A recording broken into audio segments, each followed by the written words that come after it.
So ayan, so yung mga nagko-comment, hindi ko kayo basta-basta nare-replyan. So ayan, bago lang yung sensor natin diyan.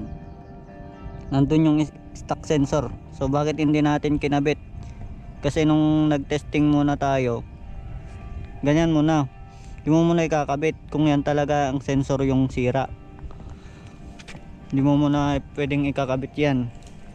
So sama nyo na rin yung pagpalit pag magpapalit kayo ng mga sensor. Sama nyo na rin yung auto sensor para minsanan na kayong mag sibaklas.